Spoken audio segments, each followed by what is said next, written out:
After that, Talion's teacher Salus agreed to train Rico as well, deciding that tomorrow morning he would take her out and commence the same first day training that Talion had undergone. Talion, of course, wanted to go as well and make sure that Rico would be okay. However, Salus once again told him not to, that keeping his distance at this moment would be best, as he didn't need to intervene in the training. Talion was somewhat worried after hearing that Rico would simply die if she got far enough away from him. But Silas reassured him that the distance that they could get from their masters was quite vast. It wasn't as if they would die if you went next door to get a cup of sugar.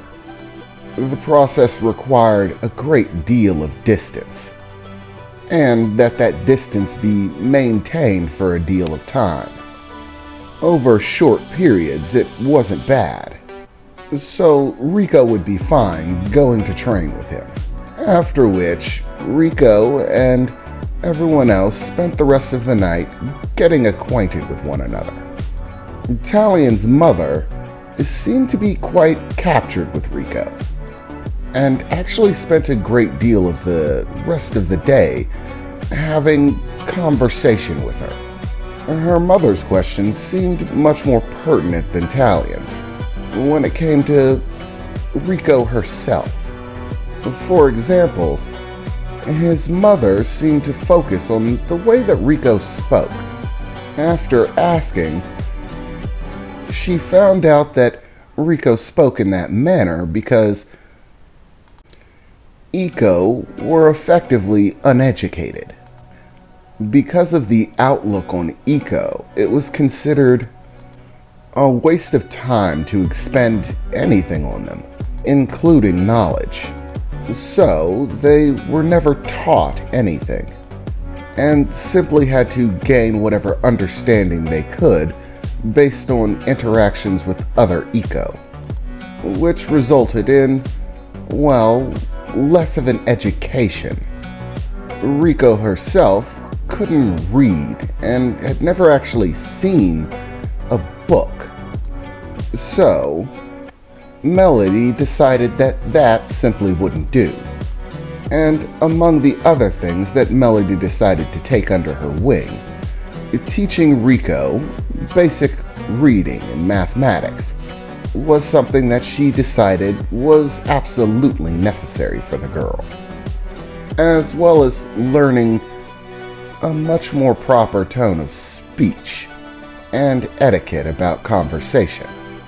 Talion's mother was in fact paying Rico a great deal of attention, and even decided to begin sewing Rico some clothing, as the tattered rags of clothes that she currently were not something that Melody thought were appropriate. She would need to be given better clothing. And so Melody commenced with preparing her some, whilst beginning to instruct Rico on basic things like spelling, first teaching her the alphabet, which Rico actually began to catch on to with a great deal of ease. She was in fact very excited about it, saying that her master's mother honored her. Rico never expected to be taught to read. This was a great privilege for her, as she said. Despite the attention that Rico was getting from his mother, Talion didn't experience any kind of jealousy. He in fact rather enjoyed it, as if his mother suddenly adopted a new child into the family. His mother had told him stories about her first child, that she was in fact a girl. So she did originally have dreams of raising a girl of her own. Perhaps that's part of the reason that she suddenly becomes so attached to Rico. Vera was actually exceptionally surprised after returning to the home, finding a new child there, and having to be brought up to speed. Vera had actually begun spending time gathering physical resources, magical knowledge in books, ingredients for specific types of magic, and supplies should they need to make a rapid retreat. Taleon did still have the possibility of people finding out where he was and coming seeking this young prince. So they would need to be prepared in that instant, ready to leave at a moment's notice and not have to do without in the meantime. So there they all were, at this point, having dinner. Melody trying to go about teaching Eiko basic ABCs, whilst stitching her some clothing. She had actually improved her skills in making clothing, as her mother had more experience in the matter and had been teaching her. So, with the new knowledge, she also had undertaken starting to make taleon some more clothes, but felt that Rico's tattered rags were more of a priority to replace. So, as they sat there, having dinner, everyone else eating except for Melody, who had already gotten her fill while cooking the food, and Rico, of course, who didn't eat, so was looking at a simple ABC book that his mother made for him when he was a child, flipping through one page after another and reading the letters over and over again. Salus was sitting at the table, just finishing the last of his bowl, a hearty rabbit stew today. Hey, teacher. So, when exactly am I going to be learning to use demon magic? He said, looking towards Salus, with a great deal of hopeful attitude. I mean, I finished my first day of training, right? That's the, scary stuff. So, now that we're done with that, I can start learning magic, right? Well, your instruction is going to begin, yes. However, I must warn you that magic isn't exactly my forte, Salus replied to Taleon. Look, I do know some measure of demonic magic, but most of it is very simple. My own abilities are far more effective. You must understand that there's a range of demonic magic that can be used.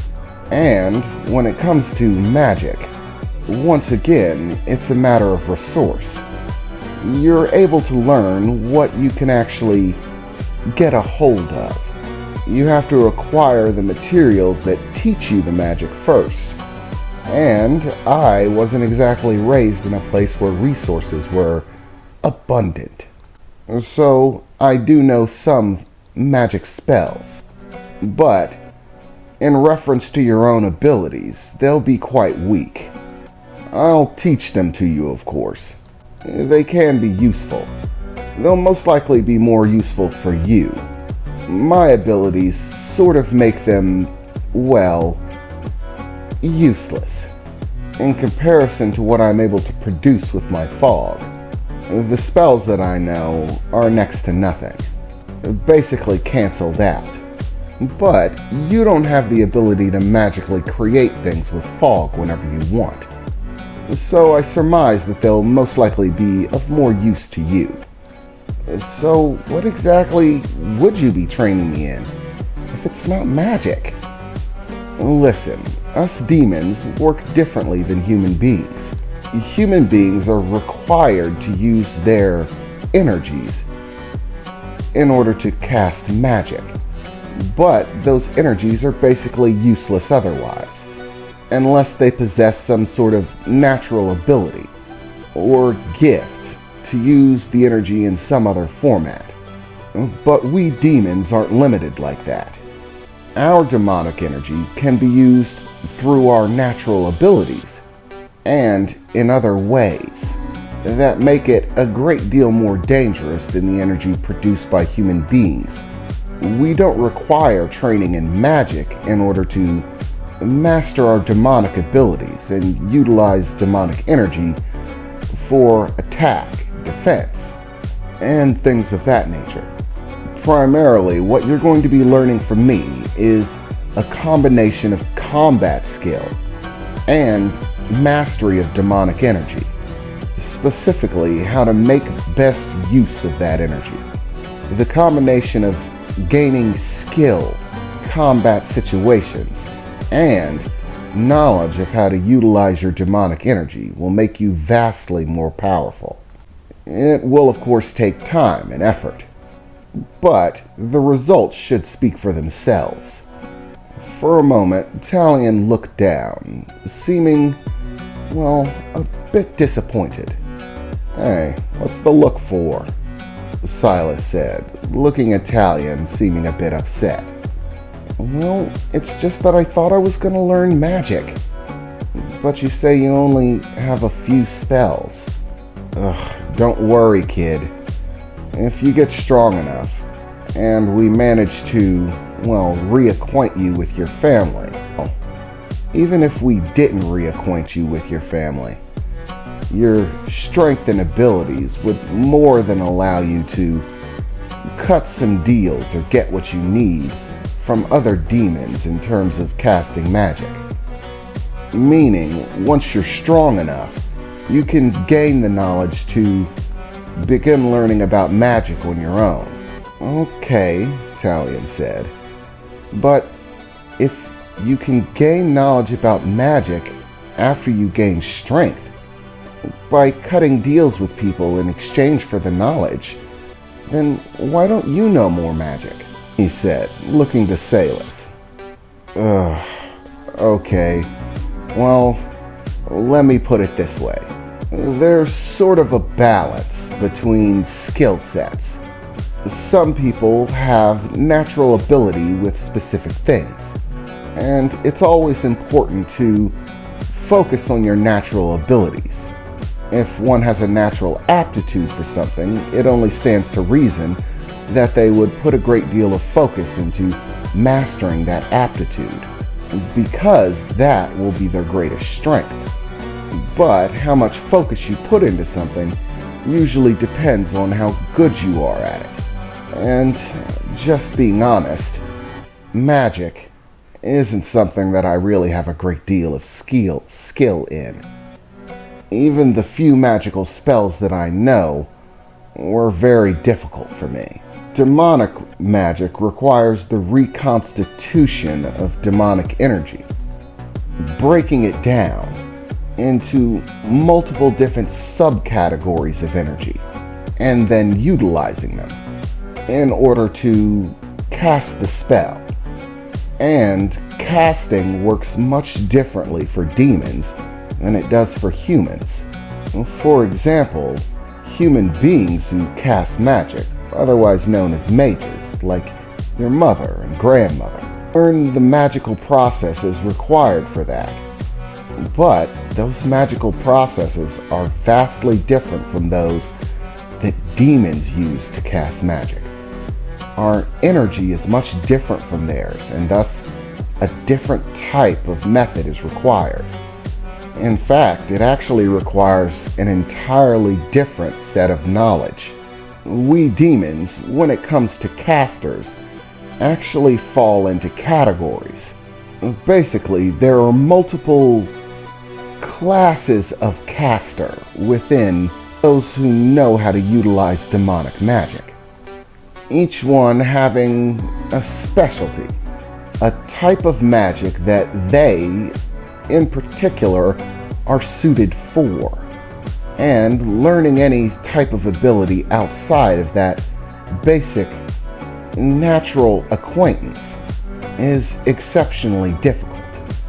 It can be done, but the cost is usually so great that there's simply no point in it. To give you a short example, one of The type of categories that your magic in particular, or at least which magic you favor, could fall into, is known as destruction magic. This is actually one of the most popular.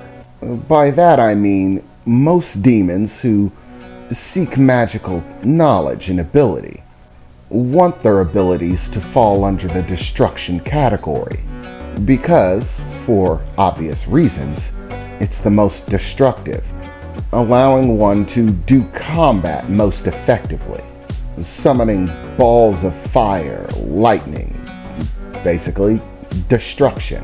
The ability to directly channel one's demonic energy into destructive casting, things that will damage and destroy. But this is only one of the categories that your natural magical acquaintance could be in. If destruction isn't the one that you have an acquaintance with, then it's difficult to gain knowledge in it or perform the abilities. It comes at a greater cost than if it were the one that you were naturally bound to. Okay, Taleon said. So, if everyone has these specialties, well, what's mine? In fact, what's yours? That's actually the reason why my magical abilities are, well, shabby. My magical speciality, if you can believe it, is actually illusion. I mean, really, what a kick in the nads. What? What's wrong with illusion? Don't you get it, kid? My abilities as a demon are illusion. If my magical abilities are illusion as well, then what do you think that means? It means that for me, using magic and using my natural abilities basically amount to the same thing, with the sole difference being that using my natural abilities is actually a much easier thing for me to do. In other words, pressing my skill set into magic would basically amount to next to nothing. It's completely superfluous. Like having a third arm. It's just sort of there for no reason. It wouldn't help me to gain knowledge and experience into illusion magic. It's simply more effective if I focus my energies into my natural abilities, as they require less focus and intent in order to utilize. Oh, I think I get it, Taleon said. Oh, your magical nature, the one that you'd be most able to master, is basically superfluous, like a vestigial appendage. Oh, good word use, Taleon, his mother said from across the table, casting him a smile. Thanks, Mom, Taleon replied, as he went back to trying to think over this whole magic thing. If all demons had a special category of magic that they fall into and can learn the easiest, then what is his?